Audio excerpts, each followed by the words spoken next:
Hello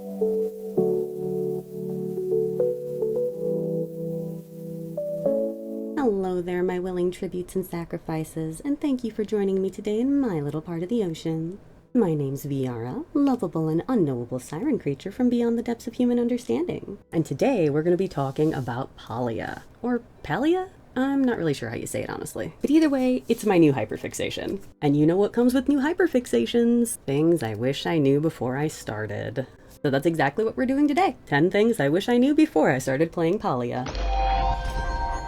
The first thing I wish I knew before I started playing Palia is that you can't get your Shep until you're friendship level 4 with somebody. One of the first big quests you get in Palia is finding a Shep. Your Shep is somebody who will vouch for you in the town. Someone who's willing to call you family. Obviously, I wanted this to be the person I was going to date, but you can get anyone to be your Shep, but you have to be friendship level 4 with them first. That means that quest is probably going to sit on your list for a little while. Don't sweat it. Just work on other things and you'll get there.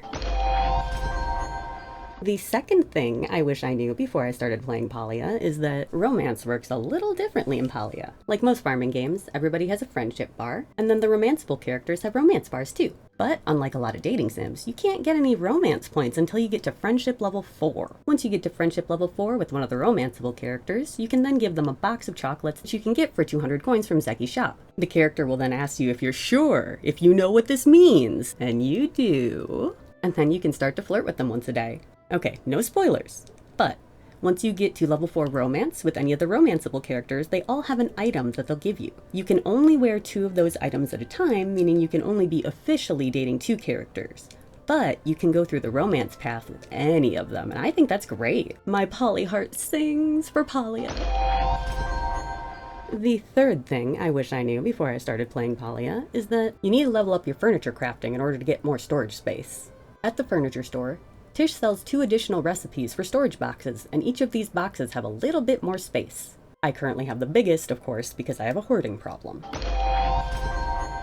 The fourth thing I wish I knew before I started playing Palia is that you can't sell furniture. Yep, that's right. You can't sell furniture. Nobody in Palia, humans are the only ones who buy furniture in all of Kilima. Which means if you make, say, 20 planters to level up your furniture crafting skill like I did, you're stuck with them. But because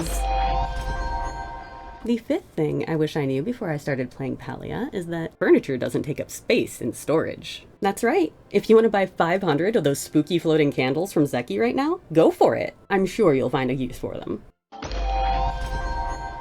The sixth thing I wish I knew before I started playing Palia is that furniture does take up space on your plot. Let me explain. Everyone wants their plot to look great, right? But they're all hosted for free on Palia servers, so they had to limit us somehow. The way they chose to do it is your plot can only have a total of 3,000 furniture at any given time. While that may seem like a lot, it does go fast. If you want an idea of just how creative you can be within those limits, check out home tours. Because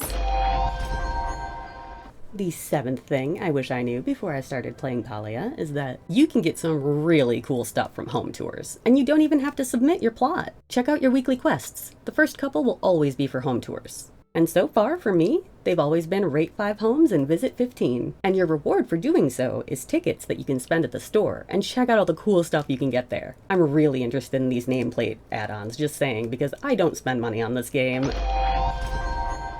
The eighth thing I wish I knew before I started playing Palia is that there's also a limit to the number of farm plots you can have. Each farm plot has 9 spots, but each plant does not take up 1 spot. Most of them do, but things like blueberry bushes and hot peppers take up 4, and apple trees take up the whole thing. That means you're going to have to be a little strategic about how you set up your crops. It's also limited to such an awkward number. What am I supposed to do with this? The ninth thing I wish I knew before I started playing Palia is that watering your crops works a little differently, but in a really cool way. Just like every other farming game, you have a watering can that you'll use to water your crops, which you should really water once a day. But if you don't water them, your crops don't die. They just don't grow anymore.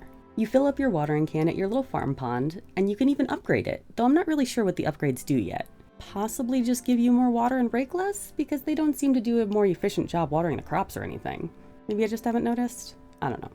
If you water the middle section of each farm plot, then water will seep into the other sections as well, just like a real garden. This means you should be a little more strategic when planting your plants. See, if I were to water these without a seed planted here, then none of the water seeps in. That means I'll have to plant a seed here and come back and water again. Really inefficient.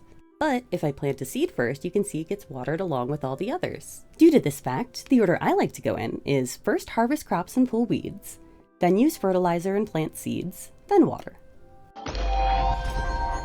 And finally, the 10th thing I wish I knew before I started playing Palia is that you can get the coolest things from playing Hot Pot. I'm talking decor, huge plushies. I've got a whole video planned on how to play Hot Pot, so if you're interested, let me know. So what did you think? Did you know any of these before you started playing? Do you wish you did? Are you happy you do now? Were any of these new to you? Let me know in the comments below. And if you found this video helpful at all, please drop a like for me and be sure to subscribe so you don't miss anything else. Bye for now.